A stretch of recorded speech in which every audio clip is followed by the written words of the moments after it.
Hello, ഇന്ന് ഞാൻ വന്നിട്ടുള്ളത് നല്ല ടേസ്റ്റി ആയിട്ടുള്ള എളുപ്പത്തിൽ കുക്കറിൽ ചെയ്യാൻ പറ്റുന്ന ഒരു മുട്ടക്കറിയുടെ റെസിപ്പി ആയിട്ടാണ് കേട്ടോ. അപ്പോൾ എല്ലാവരും ട്രൈ ചെയ്ത് നോക്കുക. ചപ്പാത്തിക്കും പൊറോട്ടയ്ക്കും ഒക്കെ പറ്റുന്ന ഒരു കറിയാണ്. എങ്ങനെയാണ് ചെയ്യുന്നത് നോക്കാം. അപ്പോൾ ഇതുണ്ടാക്കാനായിട്ട് ഞാൻ ഓൾറെഡി 5 മുട്ട പുഴുങ്ങി വെച്ചിട്ടുണ്ട് കേട്ടോ. അപ്പോൾ നമുക്ക് അതൊന്ന് ഫ്രൈ ചെയ്തെടുക്കണം. അതിന് വേണ്ടിയിട്ട് പാനിൽ ഞാൻ കുറച്ച് ഓയിൽ ഒഴിച്ച് കൊടുക്കുന്നുണ്ട്. സൺഫ്ലവർ ഓയിലാണ് എടുത്തിട്ടുള്ള 1 ടേബിൾ സ്പൂൺ ഒഴിച്ചിട്ടുണ്ടാവും. അതിലേക്ക് 1 ടീസ്പൂൺ കാശ്മീരി മുളക് പൊടി, ഒരു 1/4 ടീസ്പൂൺ ഗരം മസാല, 1/4 ടീസ്പൂൺ മഞ്ഞൾപ്പൊടി ഇത്രയും ചേർത്തിട്ട് ഒന്ന് ഏറ്റവും ലോ ഫ്ലെയിമിൽ ഒന്ന് വഴറ്റിയെടുക്കുക. തീ കൂട്ടിക്കഴിഞ്ഞാൽ ഇത് കരിഞ്ഞു പോകും, അപ്പോൾ ടേസ്റ്റ് മാറിപ്പോവും.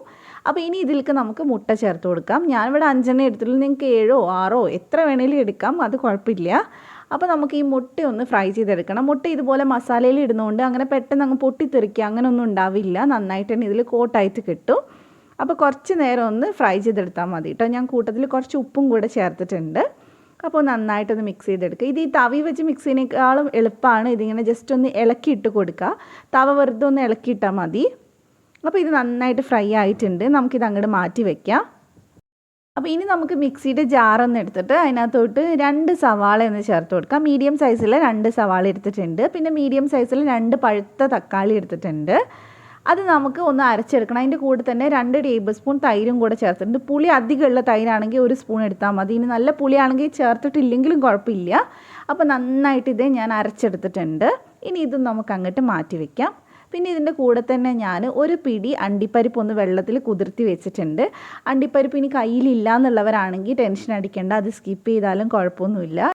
അപ്പോൾ അതങ്ങോട്ട് മാറ്റി വെച്ചതിന് ശേഷം ഞാനിവിടെ കുക്കർ എടുത്തിട്ടുണ്ട്. ഇതിനകത്തോട്ട് 1.5 ടേബിൾ സ്പൂൺ ഓയിൽ ചേർത്തിട്ടുണ്ട്. വെളിച്ചെണ്ണയിൽ ചെയ്യുന്നതിനേക്കാളും നല്ലത് ഓയിൽ ചെയ്യാണ് കേട്ടോ. പിന്നെ ഇതിലേക്ക് 1 ടീസ്പൂൺ ചെറിയ ജീരകം, 1 കഷ്ണം പട്ട, 3 ഏലക്ക, അതുപോലെ തന്നെ 1 ബേ ലീഫും കൂടി ഞാൻ ചേർത്ത് കൊടുക്കുന്നുണ്ട് കേട്ടോ. അപ്പോൾ അതെല്ലാം ചേർത്തിട്ട് നമുക്ക് നന്നായിട്ട് ഇതൊന്ന് മിക്സ് ചെയ്തെടുക്കാം. ഒന്ന് ചെറുതായിട്ടൊന്ന് ഫ്രൈ ചെയ്തെടുത്താൽ മതി. ഫ്ലെയിം കൂട്ടി വെക്കണ്ട. അപ്പോൾ അത് ചെറുതായിട്ടൊന്ന് ഫ്രൈ ആയി വരുമ്പോൾ നമുക്ക് ഇതിനകത്തോട്ട് 1 സവാള ചെറുതായിട്ട് കട്ട് ചെയ്ത് ചേർത്ത് കൊടുക്കാം. ഇനി നമ്മൾ ഒരുപാട് നേരം ഇട്ട് വഴറ്റുക അങ്ങനെ ഒന്നും വേണ്ട. ചെറുതായിട്ടൊന്ന് സവാള കടിക്കുന്ന പരുവൊന്ന് മാറി കിട്ടിയാൽ മതി. ഇത് നന്നായിട്ട് വഴറ്റിയാലും കുഴപ്പമൊന്നുമില്ല. അപ്പോൾ ഒന്ന് വഴണ്ട് വരുന്ന സമയത്ത് നമുക്ക് ഇതിനകത്തോട്ട് 1 ടീസ്പൂൺ നിറയെ ഇഞ്ചി വെളുത്തുള്ളി പേസ്റ്റ് ചേർത്ത് കൊടുക്കാം. അതിൻ്റെ ആ ഒരു പച്ചമണം മാറുന്ന വരെ നമുക്കൊന്ന് വഴറ്റിയെടുക്കാം.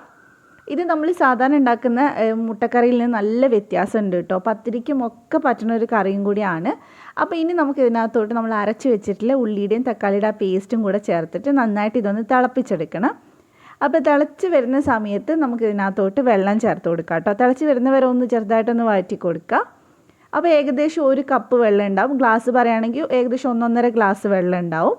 അപ്പോൾ അത് ചേർത്തിട്ട് നമുക്ക് നന്നായിട്ടൊന്ന് മിക്സ് ചെയ്തെടുക്കാം. ഇനി നമ്മൾ ഈ വെള്ളത്തിൽ ചെറുതായിട്ട് ഇതൊന്ന് തിളച്ച് വരുന്നവരെ വെയിറ്റ് ചെയ്യണം. അതിന് ശേഷമാണ് പൊടിയൊക്കെ ചേർത്ത് കൊടുക്കുന്നത്. അപ്പോൾ ഇത് തിളച്ച് തുടങ്ങിയിട്ടുണ്ട്. അപ്പോൾ ഇനി ഞാൻ ഇതിലേക്ക് 2 പച്ചമുളക് ചേർത്തിട്ടുണ്ട് കേട്ടോ. അപ്പോൾ അത് ആദ്യം ചേർത്താലും കുഴപ്പമൊന്നുമില്ല. പിന്നെ 2 ടീസ്പൂൺ കാശ്മീരി മുളക് പൊടി എടുത്തിട്ടുണ്ട്. 1/4 ടീസ്പൂൺ ഗരം മസാല, 2 ടീസ്പൂൺ നിറയെ മല്ലിപ്പൊടി എടുത്തിട്ടുണ്ട്. അപ്പോൾ ഇനി ഇതിലേക്ക് 1/4 ടീസ്പൂൺ മഞ്ഞൾപ്പൊടിയും കൂടി ചേർത്തിട്ട് നന്നായിട്ടൊന്ന് മിക്സ് ചെയ്തെടുക്കുക. എരിവ് നിങ്ങൾ നോക്കിയിട്ട് ചേർക്കുക കേട്ടോ. കാശ്മീരി ചേർക്കുന്ന സമയത്ത് ഒരുപാട് എരിവൊന്നും ഉണ്ടാവില്ല, പക്ഷെ നല്ല കളർ ഉണ്ടാവും. അപ്പോൾ നന്നായിട്ട് മിക്സ് ചെയ്തിട്ടുണ്ട്. ഇനി നമുക്ക് ഇതിനകത്തോട്ട് ആവശ്യത്തിന് ഉപ്പും കൂടി ചേർത്ത് കൊടുക്കുക. എന്നിട്ട് നന്നായിട്ട് മിക്സ് ചെയ്തെടുക്കുക. ഇനി നമ്മൾ ഒരുപാട് നേരം വെക്കേണ്ട ആവശ്യമൊന്നുമില്ല. അപ്പോൾ ഇനി നമ്മൾ ഇതൊന്ന് അടച്ച് വെച്ചിട്ട് വിസിലിട്ട് വേവിക്കാൻ പോവാണ് കേട്ടോ. അപ്പോൾ അതുകൊണ്ട് തന്നെ നമ്മൾ കുറച്ചും കൂടെ വെള്ളം ഒഴിക്കുന്നുണ്ട്. ഏകദേശം 1/2 കപ്പും കൂടെ. കാരണം അത് ഒരുപാട് അങ്ങ് ഡ്രൈ ആയിട്ടുണ്ടെങ്കിൽ നമുക്ക് ചിലപ്പം വേവിക്കുമ്പോൾ അടിയിൽ പിടിക്കും. അപ്പോൾ കുറച്ചൊന്ന് ഇതുപോലെ ലൂസായിട്ട് ഇരുന്നാൽ മതി. അപ്പോൾ ഇനി നമുക്കിതൊന്ന് അടച്ച് വെച്ചിട്ട് മീഡിയം ഫ്ലെയിമിൽ 2 വിസിൽ അത്രയും മതി. അപ്പോൾ ആ 2 വിസിൽ വന്നാൽ അപ്പോൾ തന്നെ ഓഫ് ചെയ്ത് വെക്കുക. അപ്പോൾ അതേ ഇതിവിടെ വിസിലൊക്കെ വന്നിട്ടുണ്ട്. നല്ല അടിപൊളിയായിട്ട് വെന്തിട്ടുണ്ടാവും കേട്ടോ. ഇപ്പോൾ നമുക്കിനി ഇതിൻ്റെ ആ ഒരു പ്രഷറൊക്കെ പോയതിന് ശേഷം ഇതൊന്ന് തുറന്ന് നോക്കാം. അപ്പോൾ അതേ ഇതിപ്പോൾ പ്രഷറൊക്കെ പോയിട്ടുണ്ട്. നല്ല എണ്ണയൊക്കെ തെളിഞ്ഞിങ്ങനെ മേലെ വന്ന് കിടപ്പുണ്ട്. അപ്പോൾ നമുക്കിതിനെ ഒന്ന് മിക്സ് ചെയ്തെടുക്കാം. ഇനി വലിയ പണിയൊന്നുമില്ല, കുറച്ചും കൂടെ കാര്യങ്ങൾ ചേർത്താൽ മതി. അപ്പോൾ ഞാൻ ഇതിലേക്ക് 1 ടേബിൾ സ്പൂൺ കസൂരി മേത്തി ചേർക്കുന്നുണ്ട്. കസൂരി മേത്തി എന്ന് പറഞ്ഞാൽ ഉലുവേൻ്റെ ഇല ഉണക്കിയതാണ് കേട്ടോ. ഉലുവേലയാണ്. അപ്പോൾ അത് നിങ്ങളുടെ കയ്യിൽ ഉണ്ടെങ്കിൽ ചേർക്കുക, ഇല്ലെങ്കിൽ മല്ലിയില കട്ട് ചെയ്ത് ചേർത്താൽ മതി. പിന്നെ 1 ടീസ്പൂൺ നെയ്യ് ചേർത്തിട്ടുണ്ട്. നെയ്യ്ക്ക് പകരം ബട്ടർ വേണമെങ്കിലും ചേർത്ത് കൊടുക്കുക. അപ്പോൾ അതുകൂടെ ചേർത്തിട്ടുണ്ട്. ഇനി നമുക്ക് ഇതിനകത്തോട്ട് മുട്ട നേരത്തെ ഫ്രൈ ചെയ്തത് ചേർത്ത് കൊടുക്കുക. അപ്പോൾ ഇനി ഇതെല്ലാം കൂടി നമുക്കൊന്ന് മിക്സ് ചെയ്തെടുക്കാം. അപ്പോൾ ഗ്രേവി കുറച്ചിപ്പോൾ ലൂസായിട്ടാണ് ഉള്ളത്. അപ്പോൾ ഞാൻ കുറച്ചും കൂടി ഒന്ന് തിക്കാക്കി എടുക്കുന്നുണ്ട്. അഥവാ നിങ്ങൾ എടുക്കുമ്പോൾ ഇത് തിക്കായിട്ട് തന്നെ ഇരിക്കുന്നെങ്കിൽ അങ്ങനെ തന്നെ എടുത്താൽ മതി. അപ്പോൾ ഇനി നമുക്കിതിൽ കുറച്ചും കൂടി ഒന്ന് ഉപ്പ് ചേർത്ത് കൊടുക്കുക. കുറച്ചൊന്ന് ഉപ്പിൻ്റെ കുറവുണ്ട്. അപ്പോൾ നന്നായിട്ട് നമുക്കിനി ഒന്ന് മിക്സ് ചെയ്തെടുക്കാം. അപ്പോൾ ഞാൻ കുറച്ച് നേരം കൂടെ ഒന്ന് വെക്കുന്നുണ്ട് കേട്ടോ, ഒന്ന് തിക്കാക്കാൻ വേണ്ടിയിട്ട്. അപ്പോൾ അത് നിങ്ങളുടെ ഇഷ്ടത്തിനനുസരിച്ച് ചെയ്യാം, നല്ലോണം തിക്കാവണമെങ്കിൽ അങ്ങനെ ചെയ്യാം.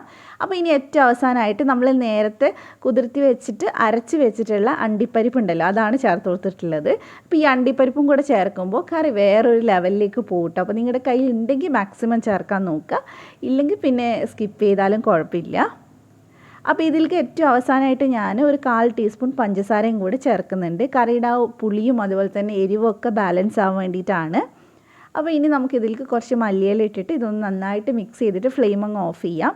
വളരെ സിമ്പിളാണ് കേട്ടോ. ഒരുപാട് നേരം ഇട്ട് നമ്മൾ മുട്ട റോസ്റ്റൊക്കെ ചെയ്യുന്ന പോലെ ഒത്തിരി നേരം ഇട്ട് വഴറ്റൊന്നും വേണ്ട. അപ്പോൾ ഇനി നമുക്കിത് ചൂടോടെ തന്നെ പൊറോട്ടയുടെയും ചപ്പാത്തിയുടെയും അതുപോലെ തന്നെ നമ്മൾ കണ്ണൂക്കാർ പറയുകയാണെങ്കിൽ ഒറോട്ടിയുടെയും ഒക്കെ കൂടെ ഇത് സെർവ് ചെയ്യാൻ പറ്റും. അപ്പോൾ എല്ലാവരും ട്രൈ ചെയ്ത് നോക്കുക. എന്നും ഒരേപോലെ കഴിക്കാതെ ഇടയ്ക്ക് ഇതുപോലെ ഒന്ന് ട്രൈ ചെയ്ത് നോക്കുക. എന്നിട്ട് എൻ്റെ അടുത്ത് ഫീഡ്ബാക്ക് പറയുക.